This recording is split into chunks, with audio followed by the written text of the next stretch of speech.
గురుగారు ఈ రోజున వినాయకుడికి పాలవెల్లిని కడతారు. అలాగే గొడుగును కూడా అలంకరిస్తారు. ఈ 2 దేనికి చిహ్నం? పాలవెల్లి వినాయకుడికి మాత్రమే అనుకోకూడదు. వరలక్ష్మి వ్రతంలో కూడా పాలవెల్లి అలంకరిస్తారు. అలాగే అనేక ఇతర వ్రతాల సంబంధంగా కూడా మనం గమనించినప్పుడు ఈ పాలవెల్లిని అలంకరించడం చూడవచ్చు. పాలవెల్లి నక్షత్రానికి, ఆకాశానికి ప్రతీక. వివిధములైన నక్షత్రాలను సూచించే విధంగా పండ్లను ఆ పాలవెల్లికి మనం వేలాడదీస్తూ ఉంటాం.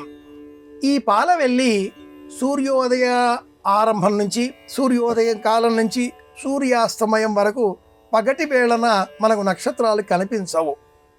సూర్యాస్తమయం అనంతరమే కనిపిస్తాయి. కానీ వినాయకుడిని ఉదయం సమయంలో మనం ఆరాధన చేస్తున్నాం. ఆ నక్షత్రాలకు ప్రతీకలుగా వివిధములైన పండ్లను, ఆకాశానికి ప్రతీకగా ఈ పాలవెల్లిని, ఆ గణపతిని ఎక్కడ అర్చిస్తామో ఆ అర్చించేటటువంటి క్షేత్రం పైన వ్రేలాడదీయడం చిన్నారి బాలబాలికలకు సూర్యోదయ సమయంలో ఈ రోజున మఖ నక్షత్ర మండలం ఉత్తర దిగ్భాగంలో కనిపిస్తుంది. సప్తర్షి గురుకొయ్యలు సప్తర్షి మండలం మధ్య భాగంలో మెరుస్తుంది.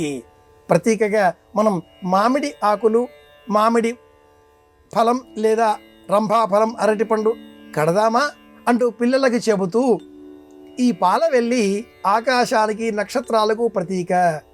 వినాయకుడు వినాయక మండలం ఇదిగో నైరుతి దిగ్భాగంలో కనిపిస్తుంది కనుక నైరుతి దిక్కుకు గణపతి అధిపతి.